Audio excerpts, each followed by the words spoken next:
Once again, we're under the hood of the Kenmore Series 500 washing machine. This time I will have an inset of the noise it was making. I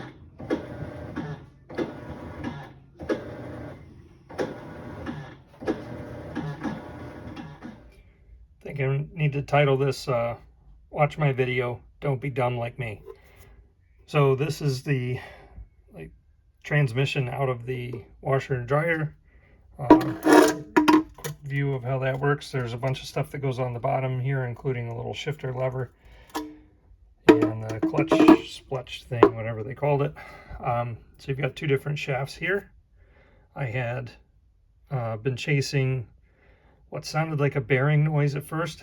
I may have had more than one issue, but I ended up actually replacing this as the old one, and the main issues I was having didn't go away. I then replaced the splutch kit, still having issues. So then last night it started making the noise that I'll insert at some point in this video.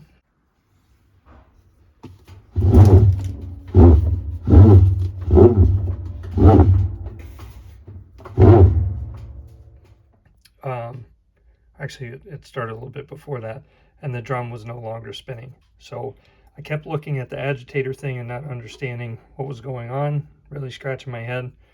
Then discovered what I should have realized a long time ago. So this is the drive hub, or the drum hub. And if you see in there, we got some pretty shallow looking teeth. This kind of fits on here now. Oh yeah, I can't get it to spin. So completely free spins. Amazon, 13 bucks. Don't know how long it'll last. Seemed to be some difference of opinion on the reviews, but you know what? They even sell them in like 3 and 4 kits. So that obviously working a whole lot better. So if you have the noise I had, I think that the rule that I knew that I didn't follow is check all the wear parts first. You know, you could call this poor design because these parts wear out, but I'm not an engineer. I just kind of wish I had been one. These are fuses. This is cheap. Don't go replacing stuff that was saved by a fuse. Just a quick break in here from Shuey from the future. The rest of this video was recorded about 1.5 years ago, and the drive hub that I talked about previously, that turned out to be the issue, and for this last time, so got that replaced, and this thing's been running just fine ever since.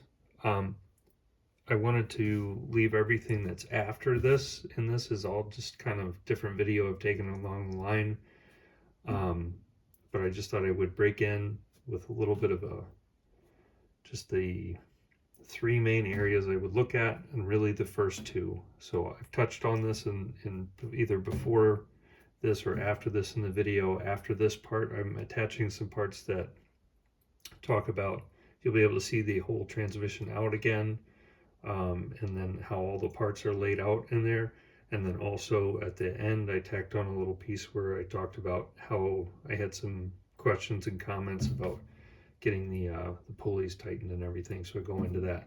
But the real quick and dirty, if you have noises like what you've heard in this video or my previous video, the main first 2 things I would check would be on the motor, the pulley on the bottom, which is available from Amazon. That stripped out for me. And then also, if you remove this silver cap, there's a bolt under here. Remove all of this, and you'll see that drive hub right there. That's the other piece I got for less than $15 from Amazon that I mentioned. Start there. That whole clutch kit thing, I'm sure that those do fail. That wasn't a failure point for me. I thought with this out, here's the new one. So far it looks identical, which is good.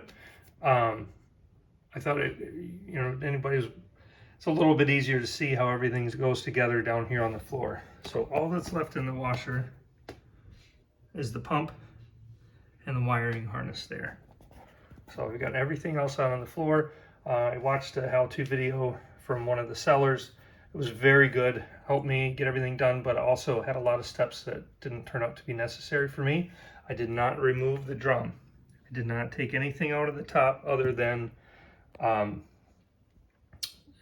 of the bolt from the top that goes into the top of the transmission here, and I'll show that a little bit later. Basic layout of this thing. Again, while it's all sitting here on the floor, motor goes here. This capacitor, that just twists in here. I'm just kind of laying everything in there. You got a little spring, and then the actual shifter mechanism goes on here. These seem to be a wear part. I couldn't find anything wrong with mine, so I have not replaced that yet.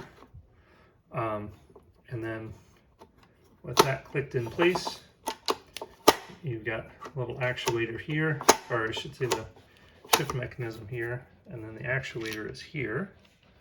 That just has 2 Phillips screws that hold it in place.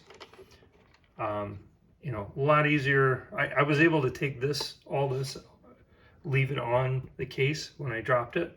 I did take the motor, the capacitor, and all the wiring off before I dropped it.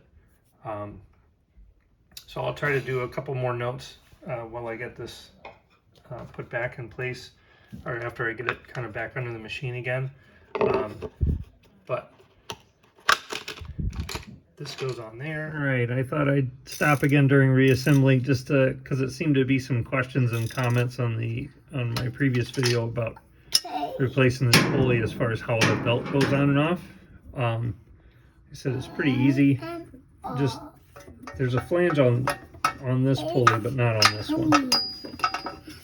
So I don't know if I'll be able to do it while holding the phone here, but it's pretty darn simple. Just to, again, I just loosen the motor down. There's no tensioning adjustment or anything like that. I'll get that all in place, and then I'll tighten back up on both sides. And then this will be, should, there doesn't seem to be an adjustment, so that's got to be what it is.